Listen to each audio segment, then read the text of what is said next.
Hey, Elliot. Hey, Brian. What's the talk of the table?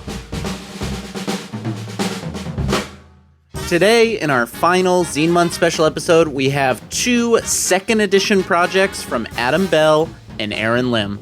Enjoy! Hello and welcome back to Talk of the Table. Today we are talking with Adam Bell about his new project, Uneasy Lies the Head, 2nd edition. Adam, welcome to the show. So good to have you. Hey, thanks for having me. Yeah, we're having so much fun with this Zine Month series. We did this last year and absolutely loved it. We're loving it again this year. It's so much fun to talk to people about so many cool games in such a short amount of time. We did 3 of these interviews yesterday, and now I'm buzzing about Zine Month. I was going to ask how many you're doing, because I imagine you can do up to infinite. This is a 7 recording week, I think. I think we're doing 7 of our total 8 all in this week. It's a problem because when we started this series, we got 20 or 30 people submitted to be considered, and we were like, oh, let's do them all, or let's do 20 of them. And then we kind of had to sit down and be like, all right, listen, we can't kill ourselves doing this. But we're very excited to talk about this game. So Adam, just to kick us off, can you give us the elevator pitch for Uneasy Lies the Head, 2nd edition? Yeah, Uneasy Lies the Head is a royal court. It's a GM-less competitive royal court role-playing game where everybody is going to create characters that are just important members of a royal court. And at the beginning of the game, you'll be basically drafting different character bits, including like titles and holdings and all this important stuff. So, and then your rankings on these 3 different tracks that I'm sure we'll talk about. So you could start the game, you'll learn that, hey, you'll decide, I'm going to be the monarch. Like my character, I want to play the monarch. But by choosing the monarch, you might lose out on choosing to be the character that is the most powerful person at the court. So it's sort of this, you start with this big web of things, and then you move on into the game proper, which is a lot like other sort of GM-less games where you'll be taking turns setting scenes, but you'll get the option at the end of any scene that you get to set to prepare a plan, which is sort of like a PBTA move that will evaluate in like 5 turns. The game will be mostly a matter of like experiencing the scenes, and then these plans get resolved later, and then reacting to that and bouncing back and forth between all that stuff. For as much as I love court drama, I've never actually played it in a game, really. And I really want to. It's so fun. If you want to play a game, I mean, I shouldn't come on here and talk about other games instead of mine, probably. But play The King is Dead by the Bakers. It's like a hack of Firebrands. Yeah. It's really good. Yeah. It's just good. So I'm curious, because this is, we're having another conversation later today, which always good to reference recording order on mic, about another game headed to 2nd edition for Zine Month. So what's the taking this to 2nd edition mean for you for bringing it to Zine Month? Yeah, so the original version of this game exists. It's on my itch. I think it's free now. I released it in like 2020, and ever since I've had ideas on how to do it different, how to do it better. This is probably like the 4th 2nd edition that I've started designing for this game, for Uneasy Lies the Head, and it's definitely the first one that stuck and kind of took form. So it's really a matter of taking an idea that I did ages ago that I was happy with, and I had a lot of fun every time I played it, but it was never exactly right. And so this just felt like a good time to just do it right and commit to it. I'm curious, what was the core of Uneasy Lies the Head that you were very happy with, that you obviously wanted to make a 2nd edition for, and what was falling short of your ideal of what that game could be? So the only things that are the same, it's an entirely different game. It's probably foolish to call it 2nd edition, but I like the title enough to stick with it. But the only things that are the same are like the core concept, like you're important nobles in a royal court. And then the dice mechanic is largely the same. And it's because the dice mechanic I like a lot because it is very, very interactive. The basics of it are when it's time to roll dice, if you're rolling a dice in the new version to resolve one of your plans, a difficulty will be set by either you get the choice of either pulling from those rankings that I referenced a little earlier. Like if you're top of the power track, doing a power plan is going to be a lot easier than if you're at the bottom. And then if you're not happy with that difficulty because it's too hard, you can call for like a player vote, because the only thing that stops these nobles from getting their plans done is really the interference of the other nobles. So if you call for a vote, you revert to the Uneasy Lies the Head first edition. All the rules were the vote, and it's really fun, but I don't want to do it every time because the difficulty is basically set to how many players don't want you to succeed. And then when you roll the dice, on top of people deciding they don't want you to succeed, everybody gets a chance to like spend their resources to also throw dice. And then you end up rolling them. And if you roll D6s and you see enough different numbers on the D6s that you rolled that are equal to or higher than the difficulty, then you'll succeed. But if other players rolled dice to interfere, like their dice will cancel. So if you rolled a 1, a 2, and a 6, that's 3 different dice. Maybe your difficulty is 3, and that's great. But if one of your interferers rolled a 6, that cancels your 6. All of a sudden you failed, but you know exactly why you failed. Because of that person. Yeah. I also really like a dice mechanic that doesn't involve any math. It's just, let's look at the things and I can just let's count them. Yeah. I'm gangbusters at counting. So good at counting. So good at counting. But that is a very fun idea of it. It feels very thematic, and everyone on the show knows I love a thematic mechanic. but I love having the people who don't want you to succeed roll, and then like anything similar. I love the idea of canceling things out, like because you can almost think of it as like I made these 3 plans to make my plan work, and now someone else thought of that move as well, and it cancels it out or something. Yeah, exactly. And in the first edition, you just had tokens that you spent. So you would spend like, I'll spend 3 tokens to get 3 dice. But with the new version, I got rid of the tokens and I've added, there's like this whole subsystem of note cards, and every asset that you have is a note card, and assets can be NPCs. So like extra characters that are like in your retinue.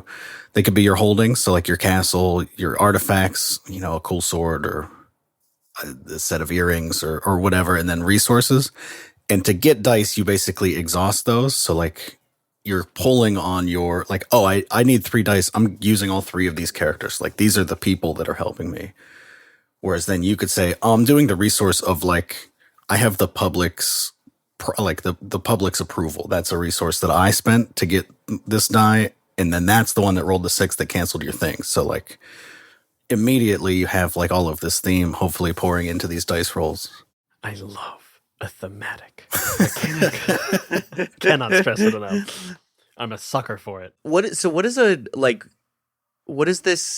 a session of this game like look like? What are the kinds of court intrigue sort of scenarios that people will find themselves playing around with when it comes to this game? Yeah, so the sessions, or at least the game itself, which this is a part that is going to definitely come from playtesting, is how long does any of this actually take to play? But the general flow of play once you're done with the prologue, so everybody has their characters and their no card assets and all this stuff, is there's basically a calendar, and you step through the calendar. So the squares on the calendars aren't days, they're like narrative beats. I got to figure out a good word for that. Because I'm going to want to say day, but I don't want it to be like, yeah, this whole game takes place in a week, because that doesn't make any sense. But you step through the days, and if there are no plans being resolved on those days, then whoever's turn it is to set the next scene just sets a scene. And at the end of that scene, they can choose to prepare a plan. So if they choose like the spread rumors plan, and that is one that has a duration of, we'll say 4, in 4 squares on the calendar, they'll write like, oh, my spread rumors plan resolves. Like, Adam, spread rumors. And then you'll step to the next day on the, not day, see what I mean? I need a word for it. But they'll go to the next square on the calendar. Again, if there's no plans, you resolve, no events, you'll just do a scene. And so that means at the beginning of the game, it's all about like, we're setting seeds, we're getting to know these characters, but like the big stuff isn't happening yet. And then the plans will start resolving. We'll start chucking dice and doing all this stuff. Because you're laying those out and then you'll encounter them later in the calendar. Right. Yeah, cool. Yeah, exactly. And so then there are a few events that you'll see, like just sort of random events just to spice things up. Probably 3 or 4 throughout a calendar. But the very last square on the calendar is always going to be an event called the Shake Up. And that is where It's basically like the end game, but it can be the end of a session. It's like the season finale, basically. You're going to do a lot of different things, including seeing if you have captured enough assets to claim different titles. So like if your character wanted to become the monarch and wasn't, if you've grabbed all of the things that enough of the things that the player who is the monarch like created during character creation that are like, these are the source of my power. The throne, I have a note card that says the throne. If you've taken that, I have a note card that says, the castle or the capital or whatever. If you've taken enough of that during the shakeup, you can say, I have everything I need to be the new king. And so I'm gonna be. Yeah. And that's theoretically the end of the session. I really like the calendar as like an overarching mechanic to this. Yeah, it's really fun. It's really, because I can see how that would play out of like having it on the table like a battle map. It's like when you think about court intrigue, like dates and times, that is the battlefield. Right. Yeah. The long arc of history. I'm curious when like, because competitive TTRPGs is something that is not unheard of, but like on the rarer side. We always like people love to lean on words of like collaborative and like things like that in RPGs. But like when you do competitive, it can make some interesting things. How did you think about combining like this competitive gameplay style that I think is really typical of board games, and then like into collaborative storytelling of RPGs? How do those kind of ideas play together? Yeah, my brain is probably like 80% board games in terms of like where all the design ideas come from. So I think it was like an easy guess, because I also really like most of my games are very collaborative, very sit down and let's figure this stuff out together. But most of the games I play on any given day it's probably like a competitive board game. I am seeing, for the listener, a bunch of board games, I believe, mounted to your wall behind you, like little board game mats.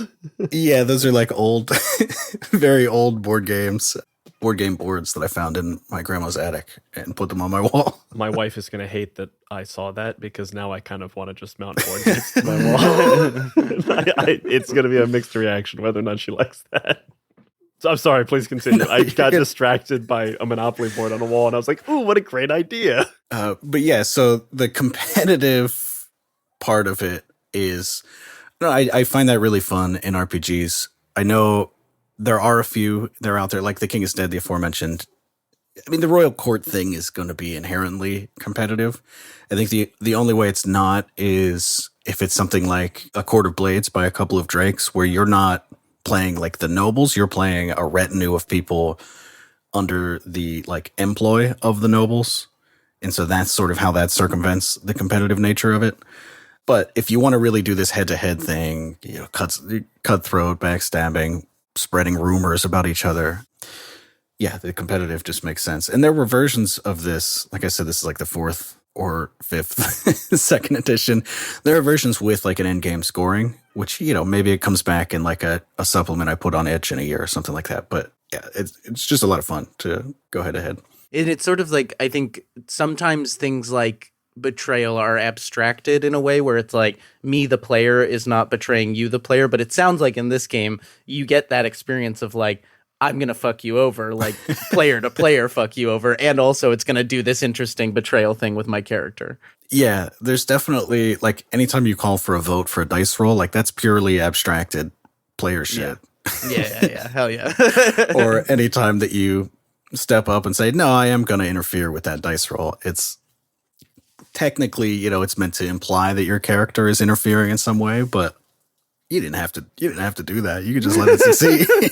It is really nice to have it be a little bit more abstracted and expected, though, because if you're doing a D&D game and you're like, ooh, I'm going to backstab you, that can feel really bad because there's no mechanic in there, or there's no section of the game that is like, hey, this is kind of an option, a thing you should do. Whereas this is like, anytime you want, you can come in with this mechanic that is designed to help you facilitate this emotion.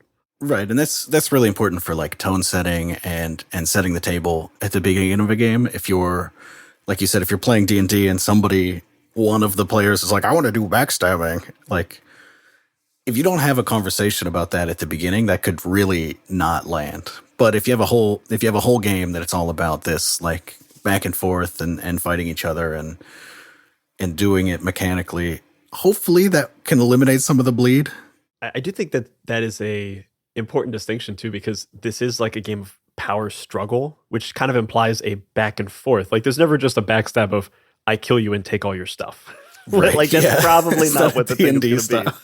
be. It's more, I ruined you slightly in this moment, and now you're looked down on by this person. Okay, and then it's back and forth, and it's that Game of Thrones, that Bridgerton thing of just like trying to get that slight one up on each other, and hopefully advance your goals more than your opponent.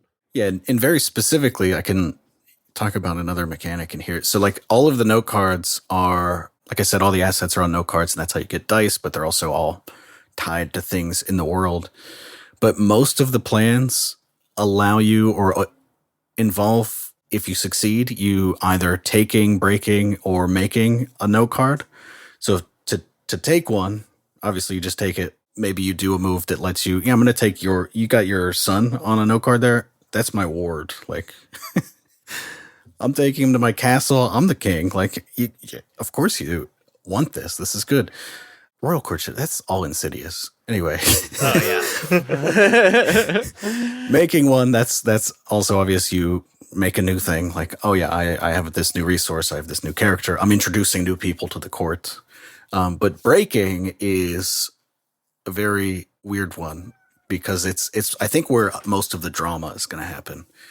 Because when you break a note card, if you roll dice to this, like spread rumors, I keep coming back to that one. That is one where you break a character's note card. And depending on the magnitude of the roll, so how successful you are, you'll get to take that note card, and every note card will have like a handful of words written on it that are like the traits of that character or that castle or whatever. And so if I rolled to break your note card with like a magnitude of 2, I get to tear 2 of those words off of the note card. Ooh, that's fun. And then I hand it back to you. Like, here you go. Now you're no longer like seen as suave. It's like that person still exists, but now they're changed. That's really good. That's even worse than it getting taken. It's like you just diminished it. Oh, you've ruined it for everyone. If something gets taken, you could take it back. Exactly. It'll be mostly the same. If you break it enough, it's kind of like, well, now I don't even want it. Right. Oh, that's so good. That's so like court intrigue. It's just like the one stately prince is now like, reputation been knocked down, is like, not seen as the most handsome in the land or whatever. Yeah, that's great. That's really good. I really, really like that. It again goes back to the theme and like the genre of like court intrigue of I don't have to kill you, I just have to ruin you. Like exactly, in some ways that, as I said, it's worse. It feels worse. Cool. So I want to transition into some of the like real logistics or details about the campaign. Like, where are you funding? When are you funding? And what can people kind of get when they support this game this Zine Month? Yeah, so it'll be on Kickstarter. You can follow the page now. I think if you search for it, it should come up. But if you go to my itch page, I have it at the top there. So I'm funding. I've pushed it back a little bit. I think it'll be towards the end of February. I hope. Because otherwise I've lied to you about being a Zine Month project. But I was hoping to have it text complete before I hit the go button. And January, it's been quite a month, so I didn't get all something happen? Did something happen? So I canceled my New York Times subscription. Should I be reading it again? I didn't get all the writing done that I wanted to get done. So I'm currently aiming for end of the month, towards the latter days of Zine Month. But if you follow the page, you'll get a notification whenever it goes. And what's the kind of printed game gonna look like? Yeah, unfortunately, this also pushed past. It's gonna be a book. It's gonna be a small book, which is not a zine. Been there. I know. Elliot. Yeah. When I committed to Zine Month, I said this is gonna be a zine. I'm gonna keep it light. But then all these cool ideas kept like piling into the game. Yeah, so it's gonna be a small book. Nice. Tale as old as time, really. I know it happens. yeah.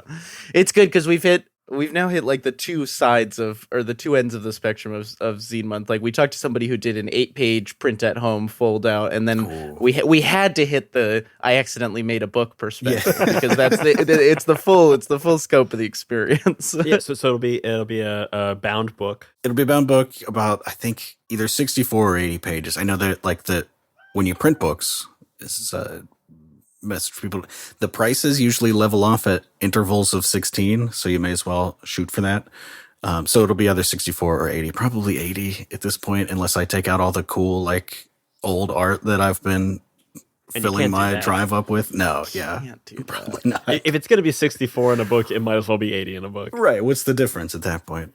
The good news is I successfully stopped myself from turning this into like a board game, because that's what's happening with another one of my projects is, and so I specifically wanted this, like, just let me make a zine, just let me make a book. See, we haven't had... Well, 3E will be the board game. Yeah. Yeah, for sure. Yeah. We haven't had that on the podcast yet. No one's come in and been like, I started to make a zine. Turns out I made a board game. That's my ever-present danger, is accidentally making a board game. Because this, I haven't talked about it. We don't need to get into it super much. But like, one of the core mechanisms for selecting plans is worker placement from board games. So you can't spread rumors if somebody more esteemed than you in the game has already spread rumors this cycle. Anyway, that's cool. a whole thing. Love worker placement games. Right. And then what's your funding goal? It should be a couple of thousand. It's currently in there as 3,000, because that should be enough to print it, handle, like shipping stuff and handle any sort of extra costs. So about 3,000 is the current goal. And then is this just you, or do you have a team that you'd like to shout out and talk about as well? Currently, this one is just me. Taking it all on. Well, you've got this great like pub domain art aesthetic going that I think is like, I love the hero image. It's very, very good. Yeah, that's a painting of one of the several defenestrations of Prague, which is when in Prague a couple of times throughout history they just throw guys out windows. Hell yeah. Because it's crazy that word exists. Defenestration. It might be their fault. It might be their fault. It might be. It's a word that I feel like I know, and every time I think of defenestration, I'm like, defenestration of Prague. And I think until this moment, I didn't really know what that was. I just knew that it was an event in history. So Adam, we're trying a new segment this year for our Zine Month series that we are super confidently calling A for Advice. And obviously, this is not your first project. Folks might know you from My Brain is a Stick of Butter or Grasping Nettles, or some of the other games that you've already worked on. But what we are offering to the people who come on the show is there a problem you are facing this Zine Month that we can help talk out, guide you through based on all the Zine Month interviews we did last year, the Zine Month interviews we're doing this year, and like the designers we've spoken to just on the show in general. We've been doing the show for a while. Or if there's advice you would like to give if you don't feel like you have a problem. My biggest problem right now is in terms of I have the whole game designed in my head and on like sort of an obscene amount of loose sheets of paper. Do you have any advice on converting that, or getting past like this pseudo writer's block that makes it hard to transfer this fully designed thing into like human readable words? Wow. Well, I think you should play this game I've heard of. It's called My Brain is a Stick of Butter. But doctor, I am a stick of butter. So you've got it like physical spread out pieces of paper? you have a clipboard just full of just loose sheets. I mean, this is probably the thing you know but don't want to hear is you should transcribe those digitally first. Yeah, but they're a little unhinged. Like, they're not rules text. They're almost stream of thought. A lot of them. It's like, what if I did note? So the note cards, what if you could rip them sometimes? Wouldn't that be cool?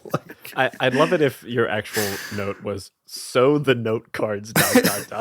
Sometimes it is. I love that. I love a what if note when you're designing in like a notebook and stuff. That's the best. It's like, what if note cards rip sometimes? How about that?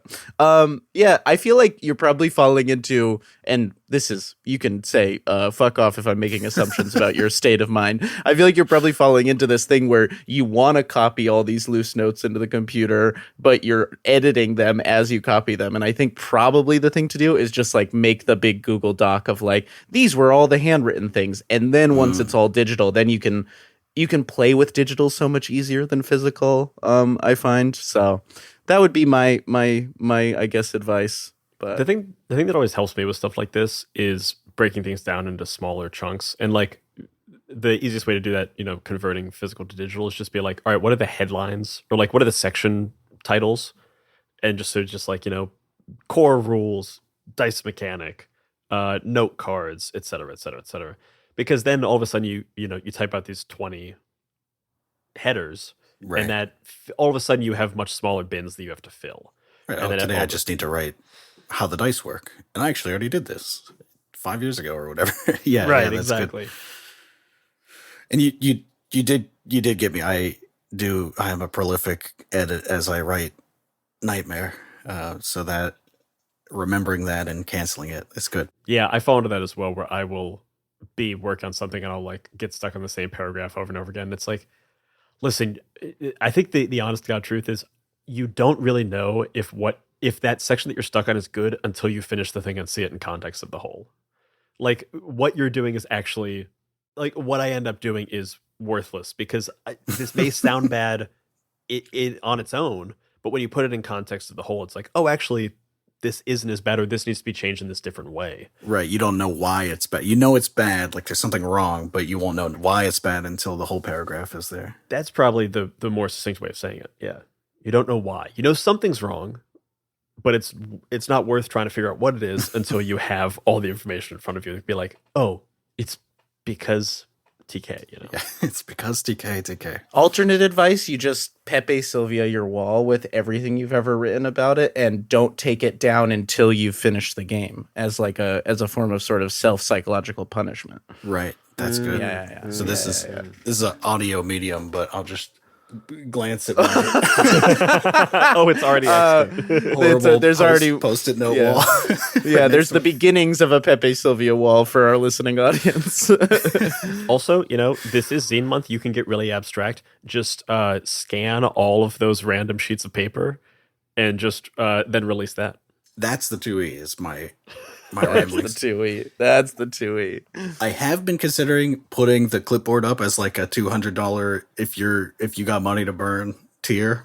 You can buy my all the raw notes. notes. That's great. That's the hey, throw money at me because you think this is cool. That's a fun one. Yeah. One of those you can't imagine anybody doing it, but then somebody might, so you may as well. This is a total departure, really. But the thing that I have really liked that I've seen a few designers do in the recent past is they release the game. They also release a designer's commentary version of the game where they've like marked it up with notes. I know Sam Lee did this for Anamnesis. Yeah. And every time I see that, I'm like, that's so cool. Like, it's like, director's commentary on a DVD. I'm like, I wouldn't have ever thought to do this. Like, this would have never occurred to me that someone would want this. And every time I'm seeing it, I'm like, I have to read that. So this is me giving you an additional thing you can do once you figure out the thing that you haven't figured More out. work. More writing to do. That's great. No, I do. I do really like that idea though, because there's a lot going on with this game in a way that I'm like, in a rare fit, I'm allowing myself to have a lot going on with the game. I'm very often, and this is why like this project is very much a reaction to my murder mystery game that's coming later. That is, I only bring up because it's like I'm doing a lot to simplify it and make it smooth, focus on a nice smooth gameplay experience with no weird rules. In this one, I'm like, I like making the weird rules. Stop tearing them out of the game. So that makes it prime for designer's commentary, I think, because it's like, why did you do worker placement in the game? Did you need to? Yeah. Yeah, I did. 100%. It's awesome. I did, and why are you questioning? Oh, because it rules, actually. Is it a little harder to understand? Maybe. Figure it out. The last question we always ask all of our guests on the show is, what are you bringing to the table? And this is just our cute way of asking you for a recommendation for our audience. Normally, this is a recommendation of absolutely anything in the world, whether it be inside tabletop or outside. But since this is Zine Month, we'd ask you to give a recommendation of another Zine Month contributor or project that you've had your eye on that you think looks particularly cool or interesting. I will say I got a chance to playtest A Perfect Rock, which is by Nick. Yeah. I want to say Gralowich. Gralowich. Okay, yeah. Sorry, Nick. And it was really cool. I really liked it. So check that out. It's like a world building / role playing game about you're going out into space looking for a new planet because yours got destroyed. And you're doing that by using sort of real rocks as prompts for what the planets look like. And then this whole other series of prompting that I think is really cool. Folks listening to this podcast will remember Nick from last year, who was on our Zine Month series for Home, a Mech vs. Kaiju map-making TTRPG. We love Nick, and they're probably either have just heard or are about to hear an ad for a Perfect Rock that we're running on the show right now. Oh, that's true. Yeah. Consider, you got the ad, and then you also have the personal stamp of approval. So go check it out. Go check it out. Strong recommendation. Thank you so much, Adam Bell, for coming to the table. Do you want to let our listeners know one more time where they can find you and where they can find Uneasy Lies the Head? Yeah, you can find me at adambell.games that's a website, and that's also my Blue Sky, because that's how things work these days. You can go to adambell.itch.io if you want to download my games or get the links to the Kickstarter. Yeah, and if you want to playtest a different game I'm making, go to lockroomgame.com and you can make a murder mystery. All the rules are there. It's fun. It's the talk of the table.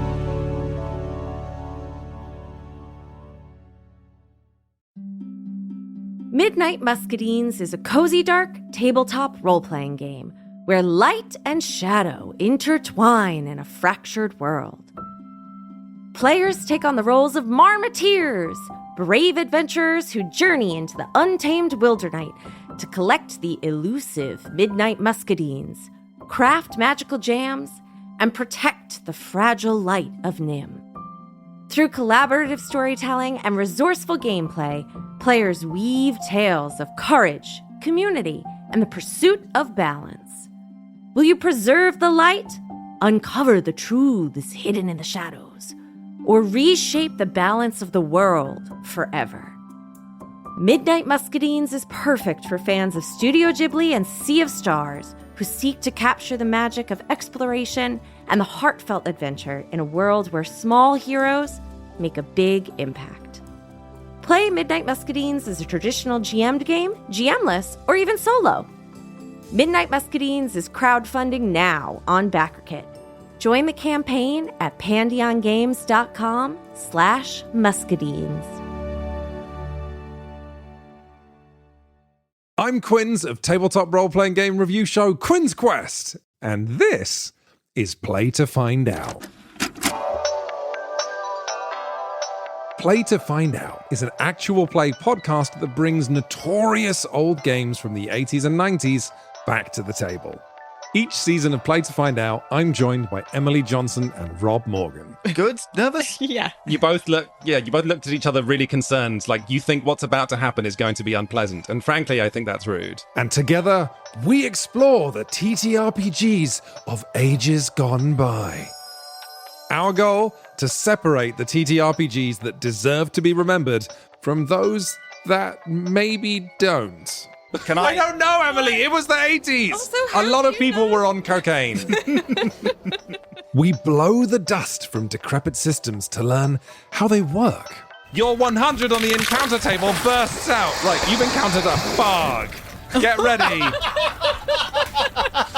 Don't laugh. Does one get ready for a fog? Don't laugh. Encounter their unique quirks. I do finger guns to cover up how I wince. A weird thing happens as you do finger guns. Oh no.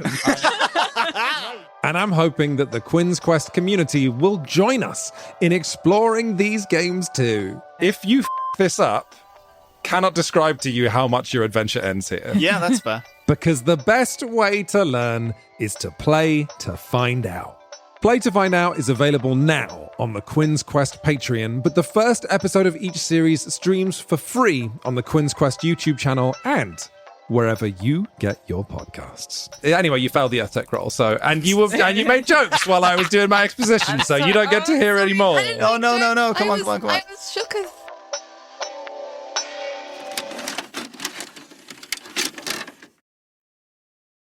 Hello, and welcome back to Talk of the Table. Today, we are talking with Aaron Lim about his two Zine Month projects, Two? Ithaca in the cards, and What Should We Have Tomorrow. Aaron Lim, welcome to the show. It is so good to have you. Yeah, great to be here. Thanks for having me. I'm sorry, two? You're sneaking two things on this show? What do you think you're doing? What do you think you're doing, my guy? It's a lot of twos. They're both second editions as well. They're both Get out. my second stabs at these games. Yeah, so Aaron, could you just start by giving us the two elevator pitches for these games? Yeah, sure. So Ithaca in the Cards is a blackjack-driven story game about a group of doomed travelers on a perilous journey home, inspired by the Odyssey. And what I realized pretty recently, it's not really inspired by the Odyssey, but Odyssey, ODY-C. That was a sci-fi take on the Odyssey that Matt Fraction and Christian Ward did back in 2015, I think. So that kind of like weird psychedelic vibe was something that I wanted to get the vibe through with the new cover art, as well as like just the possibility that, this isn't just a game about, recreating the Odyssey, but like any sort of like perilous journey home. So you can reframe it in like a few different settings as well. And the other game, What Should We Have Tomorrow, is a solo journaling game about managing your pantry and like cooking a week's worth of meals for your loved ones. So that's also a second edition. Like I've had it up on PDF and very limited like physical copies here in Malaysia and for some friends. And then I'm going to do a proper physical release of that one. Amazing. So two games like right in the same genre, yeah? Yeah. Yeah, the only commonality between them really is that they are second editions of things, which is why I thought like, doing both of them for Zine Month wouldn't be too onerous, because most of the design development work had been done. It's just a bunch of like updates. I mean the other thing as well is that like I was thinking of doing a solo mode for Ithaca in the Cards as well.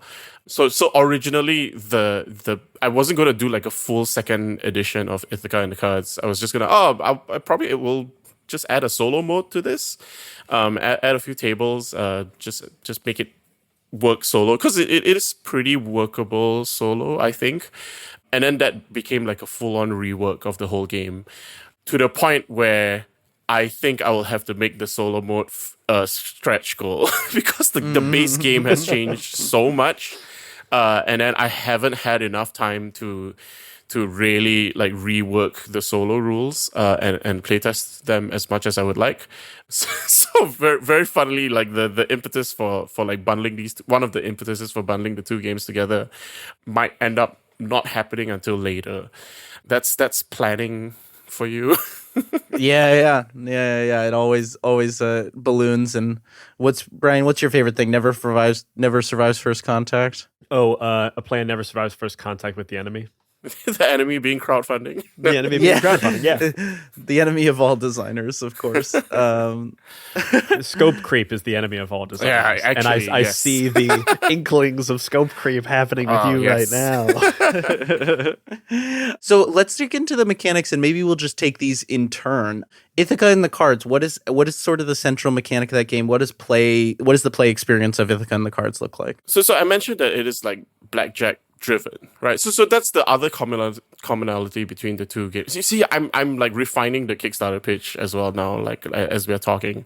So both of these are like very card driven games, right? So they're both focused on like standard deck of cards, and Ithaca in the Cards is kind of like based loosely on blackjack. There's a lot of changes to it, especially in the second edition. I've like messed around with the deck a bit to make the math work out better.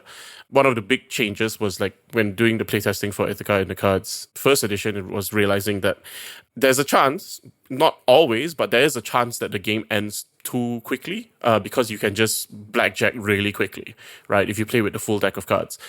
So what I did was I messed around with the math and like pulled out like the aces, all the face cards, and now like I pulled out all the 9s and 10s as well. So you're playing with a limited deck, and you're kind of playing blackjack, except that you only start with one card, and you're playing against the dealer, who's Fate in this scenario, and then Fate presents challenges to you as you're like traveling home, and every time you meet fate, you try to beat the current challenge, but your cards also add to a running total, and if you hit over 21, if you bust, then you're dead. You just die, or are lost on the journey home. And if you hit 21 exactly, then you get home safe. That's kind of like the main two ways for the game to end. Most of the time, the game ends when either everyone busts and everyone dies, or everyone but one person busts. And I want it such that like it rarely happens where like someone hits 21 and like everyone that's still alive gets home safe. So I had to mess around with the card deck to get the game length that I wanted. But that's kind of like the main thing of it. It's just like blackjack is just a really convenient shorthand so that people just remember that like 21 and over is no good. And then while you are doing that, you also have like parts of your character. So like each character is made up of your archetype, your aims, and your assets. And if you lose your archetype and your aim, then you also die. And you only have like you have a few chances because you have your assets that act like a bit of a shield. So you can lose 3 things before you're dead as well. And so the little trick that the game plays is that fate cheats, right? So fate doesn't bust on 21. So if you somehow manage to survive and like keep losing parts of yourself without busting, fate will just keep going higher and higher. You can go to 30, 40. And if you are ever lower than fate, you lose parts of yourself, right? So you will either die to fate cheating you or to you overexerting yourself and like busting. I love a punishing card mechanic. I feel like that's something I don't think I've encountered in TTRPGs. Like you hear about like punishing like OSR games and stuff like that, but this feels like a very like punishing card mechanic, which feels very Odyssey. Like it's like this is an onerous journey that you're going on. It really well simulates the idea of like the like 1,000,000 to 1 odds type of thing of like making it back home. Because the second fate gets above 21, you have to hit exactly 21 to like, at a certain point, you've got to hit the exact thing you need. And that's a fun way to like, you're always looking for exactly what you need, not just something close to what you need. I need exactly a 5 here. Or you hope everyone else dies. Then you can be the only one who makes it home safe. And then you carry all their cards with you and bury them back home if you can. That's another way that fate cheats as well. I said I remove 9s and 10s from the deck. That's only for you. You don't get 9s and 10s. Fate does. Yeah. It sounds like a real casino experience. Like I said, like I had to mess with the math a little bit to make the experience feel right. There was a specific experience that I wanted to get at, which is it is difficult. The pitch is you're doomed travelers on a perilous journey home. It's like you don't really expect to all get home safe. So I want that feeling to come through, but also not that you just die within like the first 2 turns. So there was a little bit of like balancing to make sure that like you play 3 to 4 turns, you feel like you get something out of it before you die. I'm curious, like, and maybe this is like a practical thing to pull out for people. Like, how much playtesting did you do to kind of nail down, like, narrow in on that feel and that math that you needed to tweak? To be honest, not that much. A lot of it was just running simulations on like the math, right? And like actually like working, putting up an Excel sheet. Okay, here's how many combinations that actually make 21 that are left in the deck, right? So getting that right didn't take a lot of like in-person, like full game playtesting. That one was just like making sure you do some math. But then obviously it is still really important to make sure that the feeling comes through.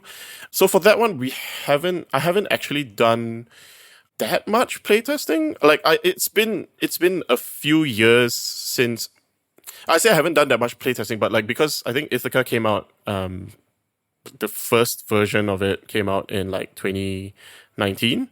And so I've been playing it off and on, and like, every time I like find like friction points, I've been taking note of those.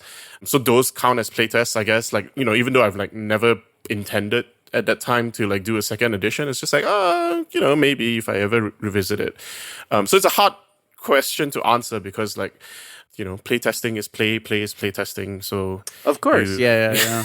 It reminds me of, we spoke with John Harper recently about Deep Cuts, the Blades in the Dark supplement, and John talked about like the almost a decade of playing Blades since it's been out is what like led to all of the supplemental materials that are in Deep Cuts. It's like designed by Play, and it sounds like Ithaca is like in a very similar place where it's like the game's been out, you've played it yourself a lot, a bunch of people have played it, and now you're like, okay, how do we eliminate all those points? And then also sometimes game design is a lot of math, so that's also a good little piece of practical pull out. And then pivoting over to what should we have tomorrow? Can we talk about the mechanics used in that game as well?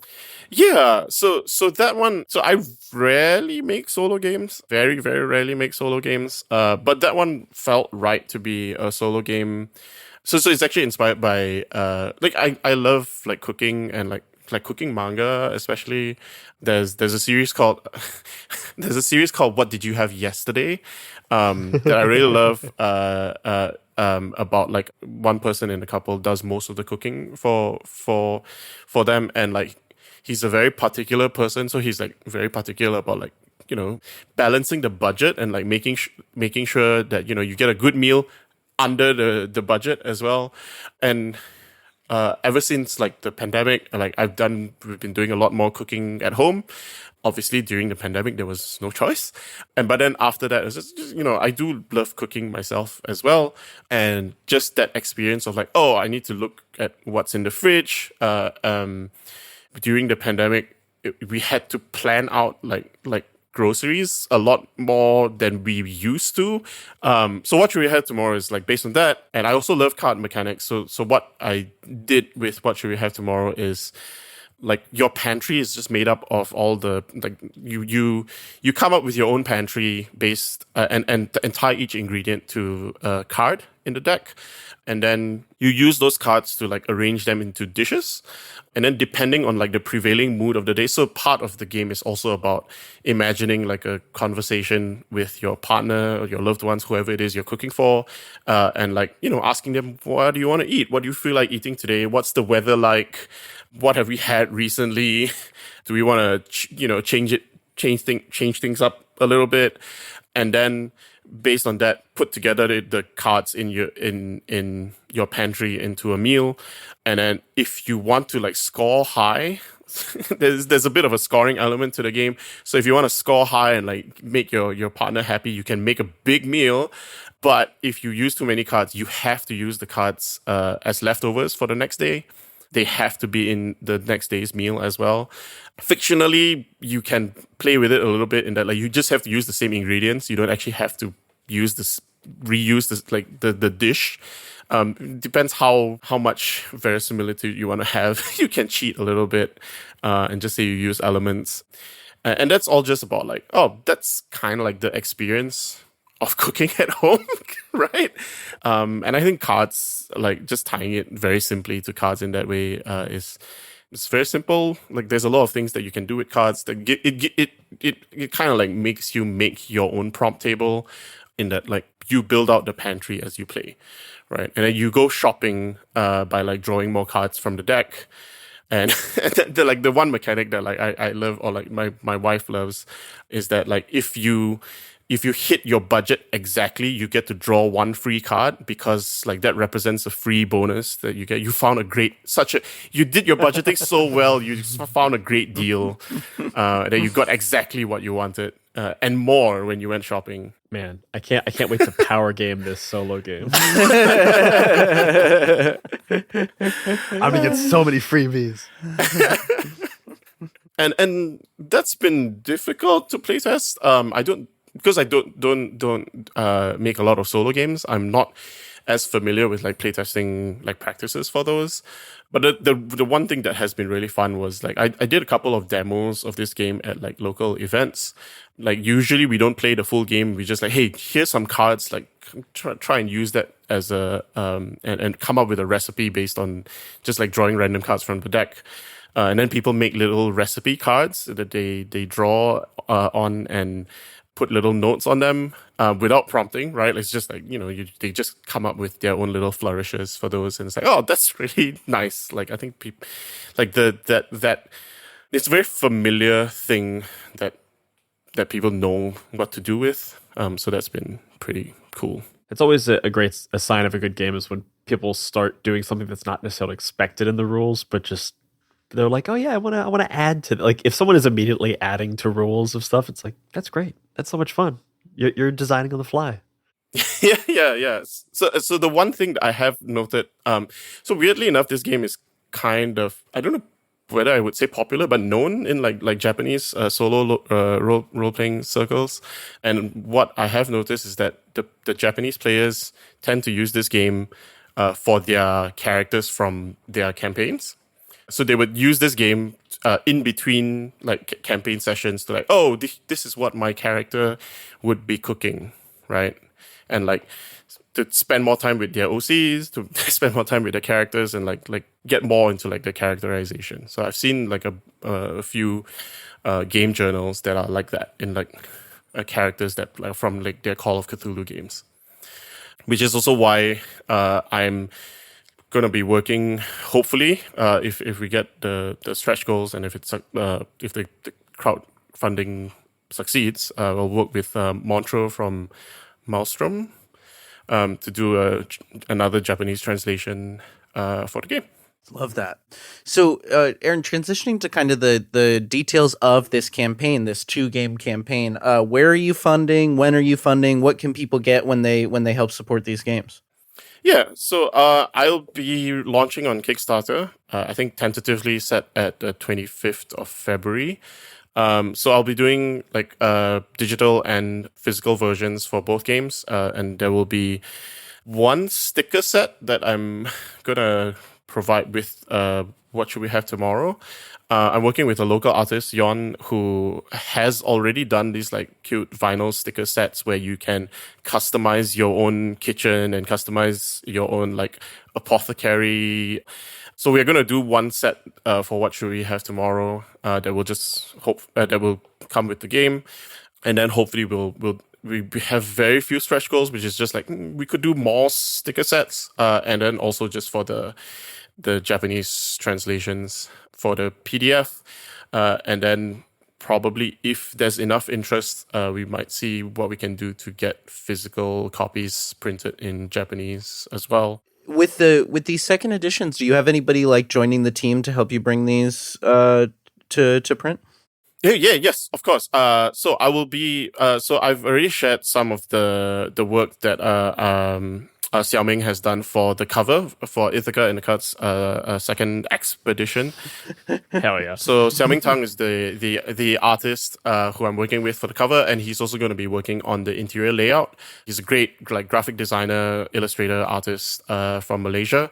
I'm also working for What Should We Have Tomorrow. I'm working with Tha Chandran to do the artwork for that, and that one's taking a little bit longer because she's actually doing it in like physical media. Like she's actually like painting it like physically, which is very cool. And then, as I mentioned, Yon is going to be doing the stickers, and I'm also going to be working with Ella Lim, that one. So she's a game designer, artist, who's done Lighthouse at the End of the Universe and Fox Curious Floating Bookshop. So I'm getting her help to do the layout for that, for What Should We Have Tomorrow. Aaron, as we move towards the close of this, we have a new segment that we're doing for this Zine month that we are very confidently calling A for Advice. You know, last year we spoke to a bunch of designers for Zine month. We've spoken to a bunch this year, and in the interim months, a bunch of game designers throughout the tabletop community. And I'm curious if there's any problem or any difficulty that you're running into with your crowdfunding campaigns that we could maybe help talk through or shed some light on, or if you have any advice for people who are going through Zine Month for the first time that you'd like to share. Yeah. I think the main like advice that I have, and the thing that has helped me a lot is just talking with other people and asking for help. There's a lot of people who know like small things here and there about how to do things, and like especially how things have changed. Right, from year to year, there's been a lot of like changes in like the crowdfunding landscape and in the industry, and like with things happening with shipping, and like I probably won't be able to ship directly to the EU for this campaign just because I, as a single person running the campaign, I haven't taken the time to look into what the new GSPR regulations are for the EU, and I'm not confident that I can get on top of that in time for the campaign, right? Like maybe down the line, 3 months down the line, when there's like more guidance available on that, I might be able to do it. But I know, and I've been seeing other people that have been talking through it and that have been sharing advice and resources on how to deal with this sort of things like tariffs and shipping issues and customs issues. Some of it is a little bit hidden in like a bit more industry focused, or like Discord groups or like group chats that you might need to, but like most of them are, they're not hidden on like purpose. It's just like they're a lot more focused groups. So they're not there for like general like playtesting or like general game design advice. It's just like, hey, can you like help me troubleshoot like shipping issues? if you want that kind of advice and like a Discord that like a lot of times talks about like taxes and customs, you can find that. It's just you might take a little bit of digging and like, but like people generally are willing to help. Like you just might have to find ones where like, oh, okay, like 80% of this is going to go over my head because like they're talking about stuff that makes a lot more sense for like more experienced retailers or like people who are like moving large volumes of things. But like people are friendly and like willing to share resources and help. So ask for help. I think that's the best advice that I can share. That is a great part of this community, is that it is so helpful. Like everyone's just so excited to like lift up other designers. Like it's not competitive, it's so collaborative, and I think it is. I really want to just underline that piece of advice. Just ask for help. So many people around, so many designers around you are really excited to help out. Yeah. And we love like playing games, right? Like we want to see the cool games like make it out there. And so, a short of like, throwing money at a crowdfunding campaign, like that's the other way that we can help each other and like see all the cool stuff that we're all working on finally come out, right? So, Aaron, before we take it to our kind of final question, is there anything else that we missed about the campaigns or the games that you want to make sure we ask about or chat about? I do also want to shout out, so since I did mention What Should We Have Tomorrow had like a pretty good response from like the Japanese community, so I want to make a big shout out to Mashu. I don't know their real name, but like they for free provided a Japanese translation of the game, like a Japanese translation. So Mashu, thank you so much. That was really, really great. So yeah. And from Montreux and Mickey, who are like gonna help out with hopefully help out with the translation for the new edition as well. So, Aaron, our final question that we ask all our guests is, what are you bringing to the table? And this is just our way of asking for a recommendation for our listeners. Normally on the show, this is a recommendation of anything around the world, but because it is Zine Month, we would ask that you recommend another Zine Month project or Zine Month creator that you think our listeners should check out. So I am not 100% sure whether she's launching with this, but I had a chat with Ella Lim, who's my collaborator on the layout for What Should We Have Tomorrow, and she's been telling me about the project that she's been working on, and that sounds really cool. I don't know whether I should be the one saying it because I don't know whether she will have it ready for Zine Month, but everything I've heard of it is like incredible. So so look out for her, like follow her stuff. Yeah, like it sounds great. It's a mysterious one. Yeah, Keep your eyes peeled, everybody. It's fresh on my mind because like she was just telling me about it. So No, that's great. I want to see that come out. Like we talk about like, hey, let's help each other out. It's like, no, I want to see this, right? Like this is a selfish request. I want this so that I can have it. Y'all gotta help me out once she announces it. I don't even know whether she has a name for the project yet, like finalized. So. Oh, I love this. I love this little secret. Well, we'll link Ella Lim for sure. And you can go follow her all the places so that you know when this mystery project. Yeah, we will definitely, we're going to shout it out as soon as I know more even. So sorry, I also did want to shout out one thing. I know I was supposed to bring it up earlier, but like I'll bring it up now. A huge shout out to the community at Playtest Zero. So we meet up every other week. So we talked about playtesting earlier. This is a community we meet up every other week to playtest each other's games. And I've done a lot of like playtesting for Ithaca and the cards through that.